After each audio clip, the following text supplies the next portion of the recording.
Rich Green, who's one of my personal friends, and a guy I learn a lot from, talk to you about AI, robots, and all kinds of cool stuff. It might be kind of fast moving, but it's fun. So I'm going to hand it over to Rich, and he's going to educate us. All right, thank you all. Thank you all for your patience. Sorry for the delay here. I've got a lot of interesting content to go through. I'm probably going to speak pretty quickly, and I'm happy to answer your questions afterward and continue the conversations. My name is Rich Green. I am an integrator in Palo Alto, California, which is a fascinating place to work and live. That's where the PC was invented and so many other things that we take for granted. I am a CEDIA volunteer. I'm very proud of that. I've been volunteering since 1996. I'm an instructor, and I encourage any of you who have not considered volunteering to get involved. We're about understanding what's important. Okay, we're going to talk about and crafting a robots. experience that delivers the life. Robots have been around for a long time. Who knows where the word robot came from? Czechoslovakia. What was his name? Karl Čapek.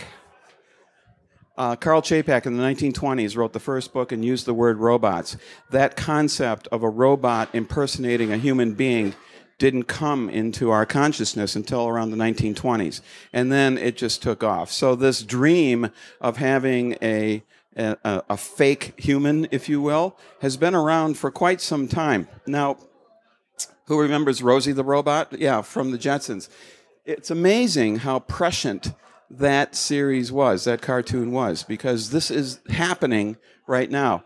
Robots, over the past 10 years or so, have matured quickly. They started out as telepresence devices. So now we've had industrial robots, arms that assemble cars and things like that. But the robot, as we envision it, interacting with human beings with personality, started out as telepresence devices. Telepresence is like video conferencing. So you put a video conference machine onto something that's got wheels that can roll around, and you've got mobile telepresence. So there was this company called AnyBots. We used to see these running around in Palo Alto. They would roll into a bakery, and they would order a pastry, and they had money in their little, and they'd bend over, and you take the money out, and, put the pastry, and off it would go. So these things were really fun to watch around, and executives used them to stay in touch with their staff and so on. They're also used heavily in the medical industry. So these are remote doctors, telepresence doctors. Doctors can perform exams remotely, and to some extent, they can actually do surgery remotely. So they have these cocoons that you can wrap around a soldier on a battlefield. And the doctors have this ability to slice with a virtual scalpel. They can slice right into the skin, and they can actually feel the layers of skin. The haptic response from those kinds of robots is actually quite good. So we have lots of different kinds of robots happening right now. This is another telepresence robot used in education. This is an interesting development because it's difficult to get highly qualified educators in front of enough kids. So if you can extend that educator out into telepresence robots, you're in front of a lot more kids. I like that. Here's a robot making an omelet. There's a robot shopping. These are silly proofs of concept. They have robots that can pull a beer out of a refrigerator and bring it to you, right? That's cool. We have autonomous beer coolers in Palo Alto right now. I think there's some in London. Who told me that? But it's a box about this big. It looks like a beer cooler. It's got 6 wheels and headlights and eyeballs and a little antenna, and it just rolls around the sidewalks of Palo Alto right now to deliver you something up to 25 pounds. And you open up the little lid and take out your beer. Robots are devices that have sensors and actuators in the fundamental sense. That's what they are. So they're devices that sense the environment around them and then respond in some way. Now, that could be a direct response from some human that's got their hand on a joystick, or it could be an autonomous type of response. So the rolling beer cooler is an autonomous robot. They're not exactly autonomous right now because there's somebody who walks around right behind it to make sure it doesn't roll into traffic. A few years ago, Intel introduced the concept of perceptual computing. Robots need to know who they are, where they are, and what they're supposed to do. So we needed a way to help robots understand the context of their situation. So we give them eyeballs, we give them ears, we give them radar, we give them LiDAR, we give them these various sensors like you would with an autonomous car that would help them get an understanding of who they are and where they are. This guy, this is somebody to watch, Johnny Chung Lee. He came from Carnegie Mellon University, CMU, and he was acquired by Google, and he is the guy behind Google's Project Tango, which is a perceptual computing play. And with Project Tango, you put stereo cameras on a mobile device, and you just kind of sweep it around the room, and it'll start to map the room and get a sense of the 3D, what the objects are, chair, chair, chair, person, person, door, window, desk, and it creates a sense of where it is so that it can now, a robot can now move around within the space and know where the objects are. Now, perceptual computing is quite real. This is a RoboCop at Stanford Shopping Center in Palo Alto. I am not kidding. These things roll around. They're communicating with security guards that are in an office somewhere. This thing will scan 300 license plates per minute. It'll watch for kids spraying graffiti. And, you know, a little arm will come out and send a 60,000 volt charge and immobilize you. No, it doesn't do that. But the security people will come out right away based on what this robot is. So this robot has a map of the shopping center, and so it knows not to run into a flower pot and things like that. It's loaded with perceptual computing. Sometimes it makes a little mistake, but you know, they're somewhat waterproof. You know about the vacuum cleaners, right? The Roomba. Okay, the Roomba is a robot, and it's got sensors and it's got actuators, so it follows the definition.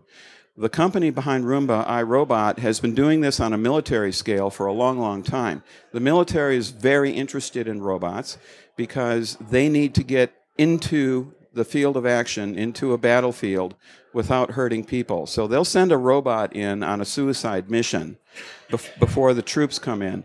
So these things are becoming more and more advanced in their ability to crawl upstairs, crawl through muddy tunnels, jump up onto a rooftop, and deliver ordnance and cause all kinds of trouble. More on that in a few minutes. This is a modern-day robot. Who knows what this one is? Have you seen this guy? It's Baxter. Okay? The first time I ever saw Baxter was in Sydney, Australia. It's at the Technology Museum there. It's down in the basement. Baxter is a assembly line robot, but what's interesting about Baxter is it learns from humans. So there's an evolution occurring where robots merge with people, and there's discussion in the artificial intelligence circles about centaurs, which is a cyborg. A centaur is part animal, part machine. So people are starting to turn into robots. Robots are starting to turn into people. It's an interesting evolution. With Baxter, it'll sit there, stupid, and then you, as a human, can grab Baxter arms and Baxter clamps and hands and move Baxter to do the things that you want it to do, and it will exactly reproduce what you just did. So it learns directly from human input, and it's got the sensitivity to reproduce the motion of your arm and hands. So assembly line workers will simply grab the Baxter arm, do this, and then Baxter will do this 3 million times perfectly. Will Baxter replace that assembly line worker? Absolutely. Now here's Baxter again under brain control. This is another development a little bit outside of robotics, but it's generally called BCI, which is brain control interfaces. And what you do is you put some sensors on your scalp. They can sense your EEGs and translate brain waves into actions. We're getting to a point where you can start to dictate text simply by thinking. You can already turn lights on and off, move window shades, and so on. So what this person is doing with a very high resolution brain control skull cap is she is directing Baxter to pick objects up out of this bucket and drop them into this bucket. She's not moving, she's not talking, she's just sitting there thinking, and Baxter picks up her brain waves and does the job. We've entered the age of social robots. A lot of this research happened at MIT. And what they learned is that the robot-human interface is hard. It's a challenge. People don't respond to robots unless the robot responds back with some sense of emotion. So social robots are expressing emotion. That's why they're putting eyeballs, eyebrows, cheeks, lips. They want robots to smile. They want robots to look at you. So where the eyes are in a robot, they're actually putting the cameras. And the cameras are trained to identify faces and eyeballs. So this social robot will scan the room. It'll find somebody, lock eyes, and then just stare at you and watch you as you're walking around the room. It's very creepy, right? And it looks social. It's like, okay, they're paying attention to me. This feels good.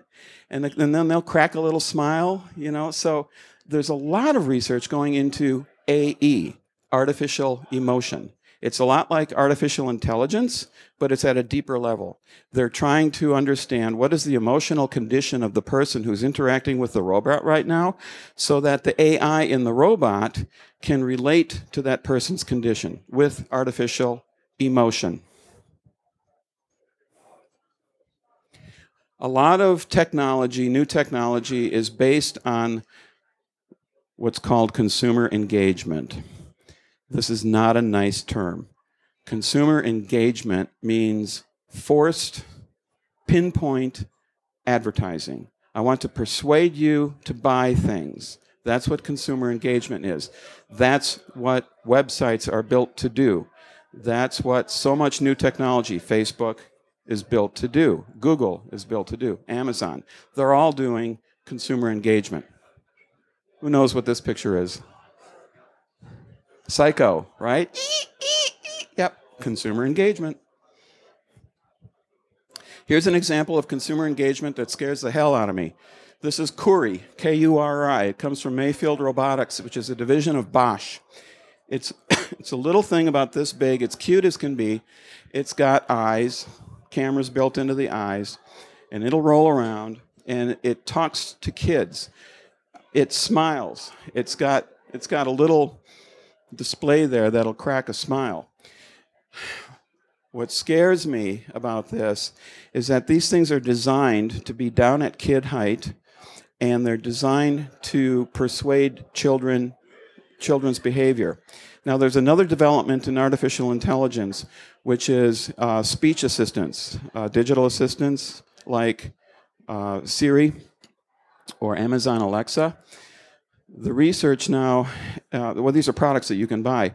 You can train a voice into a digital assistant so that it speaks back in the voice that you prefer. This could be your mother's voice, okay, or your wife's voice. Now, if you take that technology and put it into Kuri, so Kuri is now speaking to this child in the child's mother's voice, you're in a very dangerous situation. And this is exactly what's happening. Okay, these are social robots that are designed to persuade people. This may be the most terrifying development in consumer electronics. This is a robot called Jibo, J-I-B-O. Jibo has been in prototype stage for about 3 years. It also comes from MIT Robotics Laboratory. It is an emotional and social robot. It doesn't move. It's something you just plunk down on a tabletop. It's about this big, and it's got these joints. So the head moves around, and the waist moves around, and the thing makes these really cute moves. It has stereo eyes. You can see them up there. It has stereo microphones for its ears, and it has a display. And it's a digital assistant, but it's got a lot of artificial intelligence and artificial emotion baked into it. You can do a lot of things with Jibo, just like you would with Amazon Alexa. Hey Jibo, what's in the news today? Let's do a photo shoot. Hey Jibo, can you set a timer? They all do timers. Hey Jibo, what's the weather today? Jibo is looking at you, and it's building through artificial intelligence the context of who you are and the details of your life. So I can be walking to my front door, and Jibo will wake up, turn its head around, look at me, and say, "Hey Rich, it's raining today, take your umbrella." Now what just happened? It knows the weather, it knows my patterns, it knows that I'm heading out to work, and it can see that I'm not holding an umbrella. These are very invasive devices. They're understanding what's going on in the house. They understand the behaviors of people who live in that house.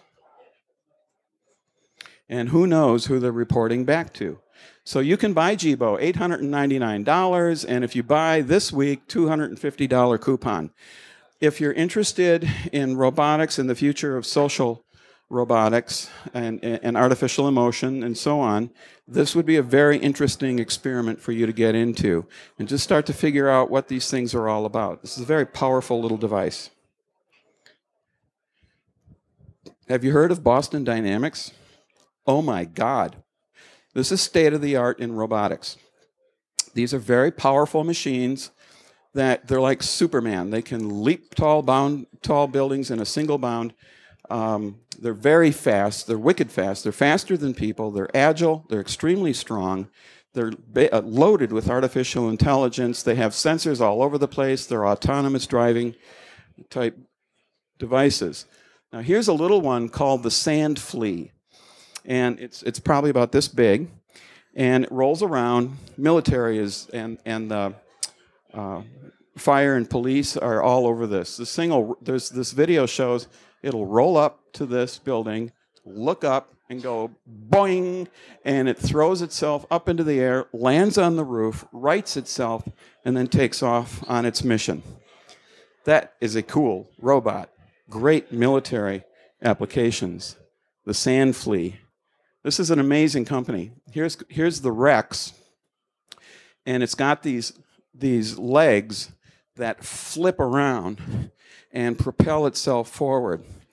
And it'll go through muck, it'll go through tunnels full of mud and water. You can submerge it, and if it flips over, the little arms reverse and just keep going anyway. So it'll go upside down, right side up. Pretty versatile robot. Big Dog. So this is a robot does this remind you of something from Star Wars? So it's almost become a cliche now. If you want to be considered serious in the robot space, you've got to be able to walk down a snowy slope. That's the new test. So if your robot can make it down a slippery, icy, snowy slope, you're in the game. And Boston Dynamics does that. They do that with the Big Dog. It really does look like Star Wars. This is one called Handle, and it's a robot that can pick up boxes, stand up on its hind legs, and just roll along and deliver the box. This thing is extremely agile. It'll run along the floor here, get down on its haunches, jump up, land on here, scoot along here, jump back down onto the floor. So this thing will run an obstacle course. And they're fully balanced. This guy is called Atlas. So now they've taken it up to a human form, human scale. Atlas can walk up to a door, open the doorknob, pull the door, walk through the door. Atlas can walk up and down stairs. Atlas can walk down a snowy slope. So this is a fully functional robot in the sense that Carl Čapek had in the 1920s. This is it. This is another form of a robot. So this is more advanced than Roomba. This is made by Dyson. It's called the Dyson 360i. And it's a vacuum cleaner, but it uses perceptual computing to figure out what the room is before it starts vacuuming. As opposed to the Roomba, that'll just go along until it bumps into something and it'll back off, and it's kind of stupid. The 360i has sensors, lasers, and it'll map the room. It'll say, coffee table, chair, sofa, wastebasket, and it maps the room and then goes off and does its little vacuuming job. So you can see what it's doing here. So it just beams out and maps the room. Now, here's my little fantasy. What if we take our friend Jibo, our little artificial emotion persuasive device, and give Jibo some wheels, okay? This is a hack I would love to do. Put a Jibo on top of a Dyson 360 and have at it.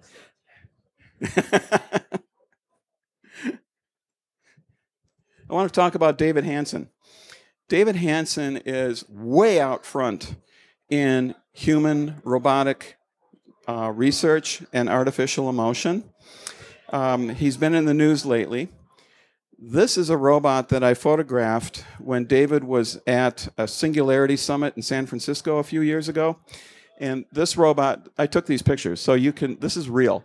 The robot is loaded with actuators and pretty soft, interesting, flexible skin, pretty convincing lips. The eyeballs, once again, have cameras. They'll lock eyes with you, so it makes eye contact while it's speaking with you. And this woman was interviewing the robot, and I did the same thing. You just ask it questions. So where did you come from? Well, I came from ancient Rome. And it comes up with these really clever answers. And you can have a conversation with it. And while you're having the conversation, it's making eye contact. It's creepy, it's fascinating, and it's quite real. So he likes to use this term, emotionally intelligent machines. Now, he's been doing this kind of research for many, many years. Here's another one of his projects, the Geminoid DK. Can you tell which one is the robot and which one is the actor? It's pretty difficult.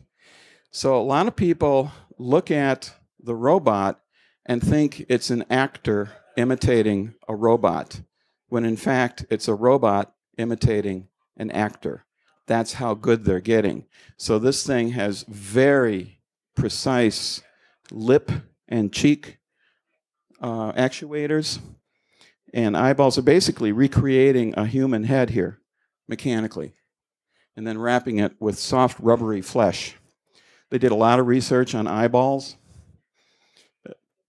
So that's the actor talking to the robot.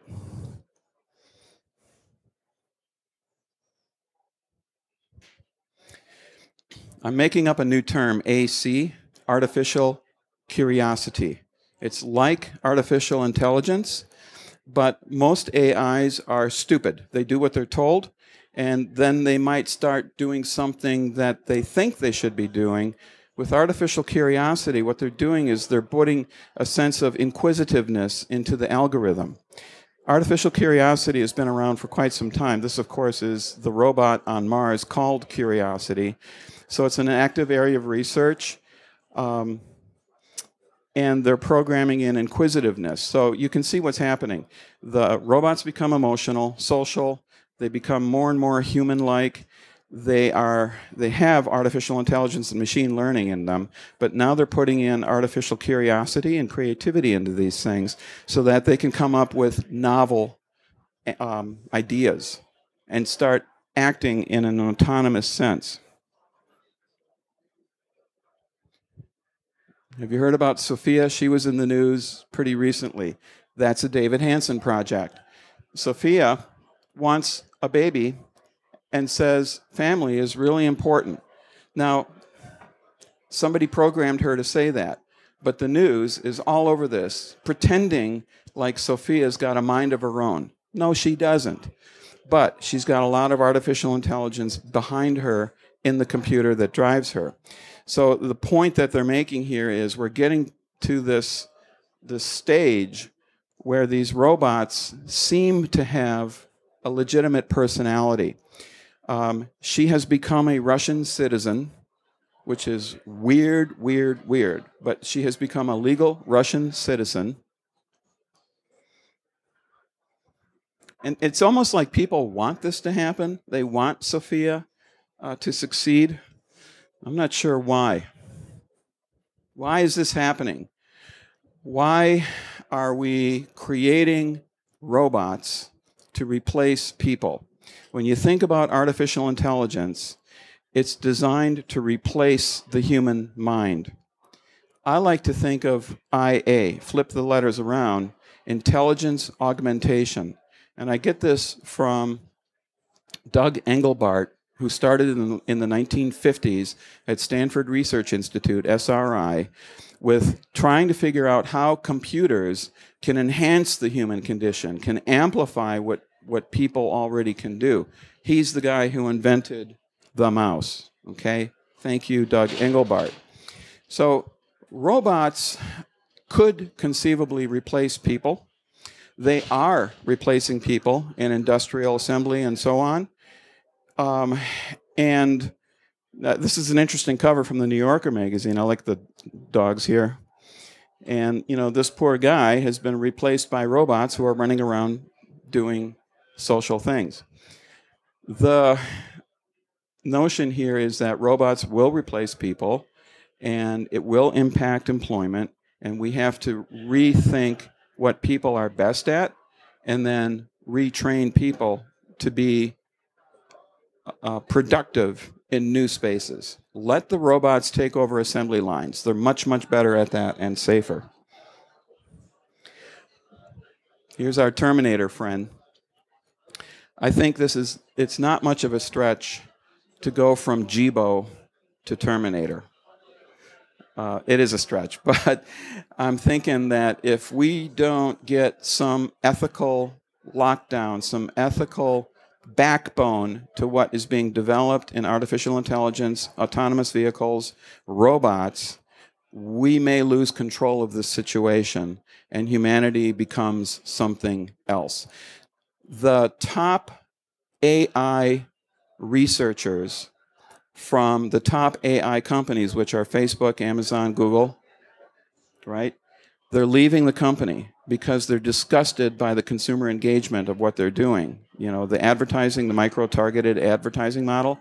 And they're starting their own research institutes, their own foundations, their own nonprofits to look at the ethical considerations behind what's happening here. I applaud these people. So the top AI guy from Facebook left Facebook to start research in ethics, in AI ethics.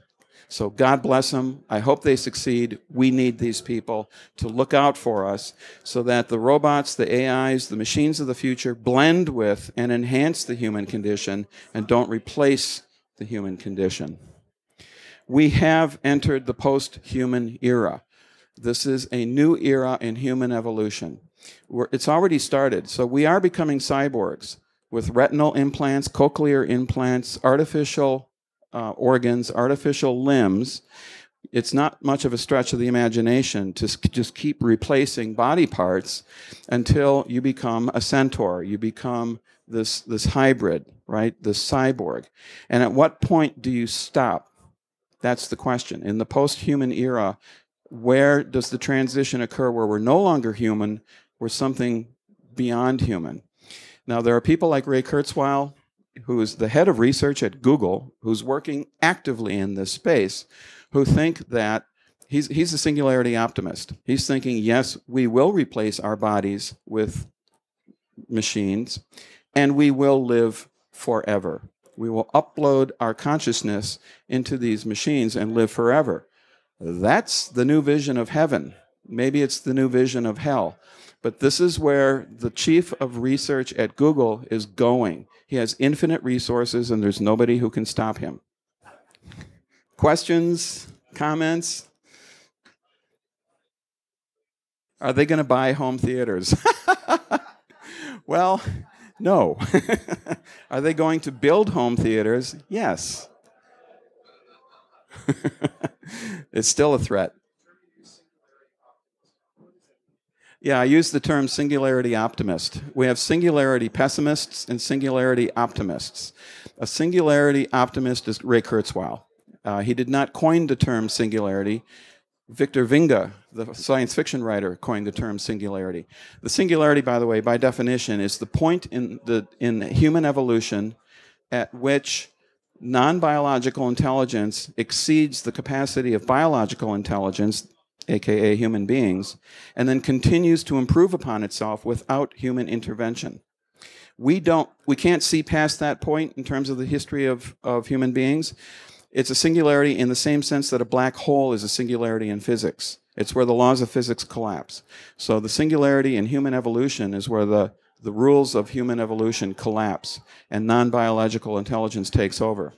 Ray Kurzweil thinks that this will be a vast improvement over the wet, gooey stuff in our heads right now. We are loaded with biases. We are loaded with imperfections.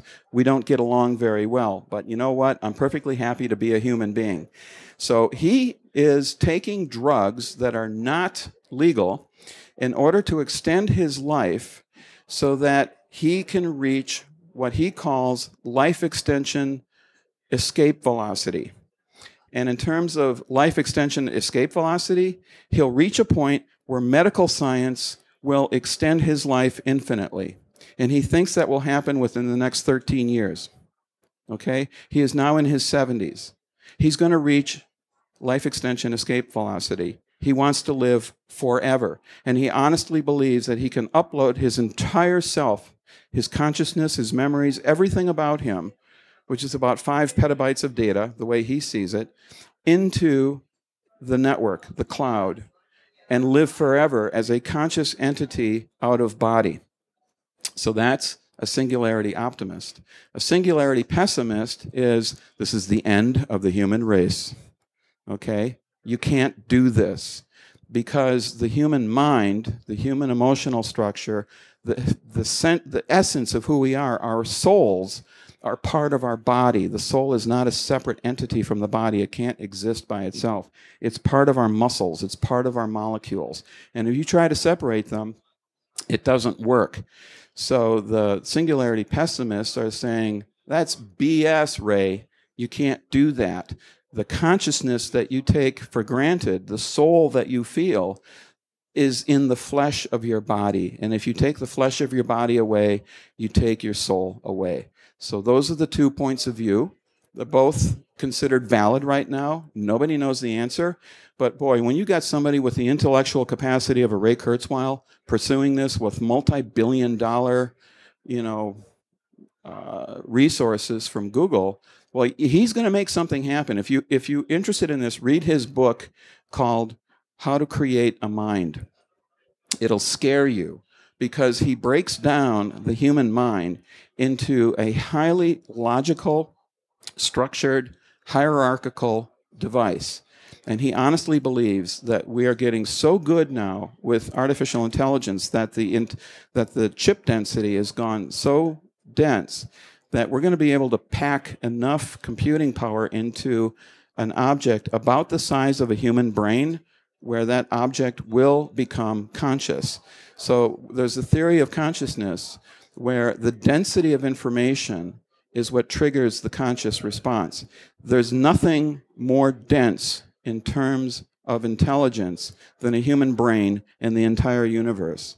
So if you can start to pack the synaptic, neuromorphic connections of a human brain into an object that's about the size of a human brain, the conjecture is that it will wake up and become conscious. Why? Why based on density? Because it's the propagation of information flow. It's the speed of light. Okay? If it's spread out over a large space, the intimacy of the communications goes down. It's a latency issue. It's got to be in a small object, and it's very, very dense. And that's precisely what the human brain is. Yes. Once you get that density of information processing equivalent to a brain, it will wake up and become conscious. And that's another definition of the singularity. And the singularity is sometime around or after the year 2030. So it's 12 to 15 years away. It's within our lifetimes. It will happen. We don't know how this affects humanity. It will not be evenly distributed. People who have financial resources and access to the research labs are going to get at it first, and then they're going to become super people. They're going to become highly, highly efficient creatures, and we don't know what's going to happen to them. They could become the Terminator, for real, right?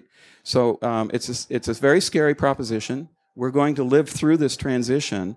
This is the most exciting time in the history of the human species to be alive and to witness the transition. It's a gift. Thank you.